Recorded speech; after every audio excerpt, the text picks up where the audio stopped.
Els membres de la comunitat educativa de l'IES Lluís Vives, reunits en l'Assemblea Global del Centre, ahir dia 15 de gener de 2013, volem fer palesa la nostra disconformitat davant la degradació que estem experimentant tant en l'educació pública com els nostres drets fonamentals.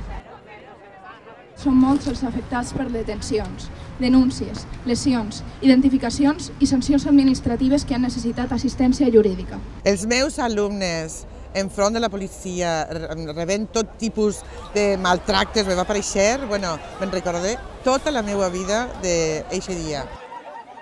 L'acció de la policia, com de costum, sempre sol ser desmesurada, sobretot quan és contra gent indefensa, com els estudiants.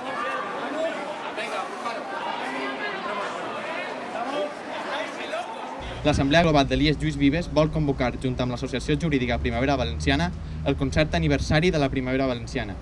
Les entrades només se poden aconseguir d'una manera que és a través del Verkami, que és una plataforma web de micromecenatge, i en lloc de comprar una entrada, el que se compra o s'adquireix és un llibre. I la cosa és que hi ha com unes diferents quantitats que se poden aportar solidàriament i cadascuna de les quantitats dona dret a una recompensa. Pensem que a partir d'aquest concert, a partir del dia 15, pot començar una nova etapa de mobilitzacions, però no perquè nosaltres vulguem liderar res, nosaltres som un institut com qualsevol altre, nosaltres som simplement pares i mares i estudiants i professors. Esperem que això tinga un ressò social i que els ciutadans se n'adonen que si no salvem l'educació, si no salvem la sanitat, no tenim cap futur, ni com a societat ni com a persones.